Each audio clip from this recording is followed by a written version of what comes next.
Hello, friends, and welcome to Big T's 3-Minute Market Minder. Today, I want to talk to you about some of the volatility that's been going on in Bitcoin.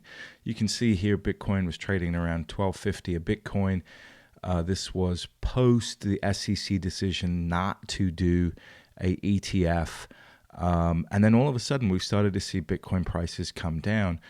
In fact, over this weekend, we saw Bitcoin break below $1,000, and now it's starting to come back up again. So you might be wondering what's going on here. Well, I will take you over here to a Fortune article that came out a few hours ago.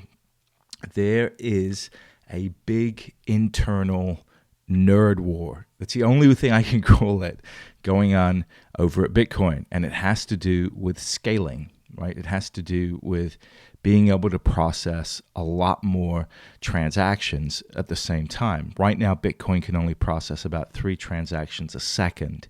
Visa can transact 57,000 transactions per second.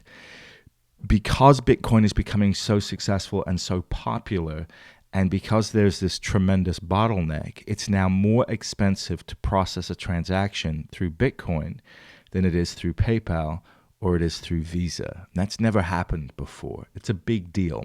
So you have some programmers that have got together to create an improvement into the Bitcoin code, and they call it Bitcoin Unlimited.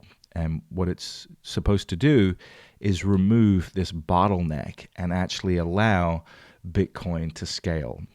But then you have this other team of computer programmers that say, no, we want to keep Bitcoin small. We want to have the transactions be smaller. This way we can have more control over the growth of Bitcoin. So it's a major battle that's going on between these two different parties. And what happens is there's like a voting mechanism within Bitcoin to decide which way they should go. And so the folks that actually keep the Bitcoin network running, the so-called miners, as they migrate over to Bitcoin Unlimited, and we actually just saw the world's largest Bitcoin miner called Antpool migrate over to Bitcoin Unlimited. What could happen here is that if enough people move over to Bitcoin Unlimited, that you could see a fork. It's called a fork or a split take place in Bitcoin. Then you'd have 2 Bitcoins. You'd have the regular Bitcoin, and then you'd have Bitcoin Unlimited. The best way to think about it is when you buy a company and it spins off a division, and you still have shares in both companies. So I've gone through hard forks before in other cryptocurrencies, and they've worked out really well. Generally, what happens is people get really freaked out and they get scared, and then they sell it off. This is what happened in the last deal like this I went through. They kind of crushed the crypto down to 6 and change. We went out there, just hammered the table. You got to buy, you got to buy, you got to buy. That crypto is now trading at $45. Okay, so do not freak out if Bitcoin has some spasms here in prices. And even if there's a hard fork, if you own 10 Bitcoins today, you'll in a hard fork, you'll own 10 Bitcoins tomorrow, plus you'll own 10 Bitcoins in whatever the new fork is, Bitcoin Unlimited.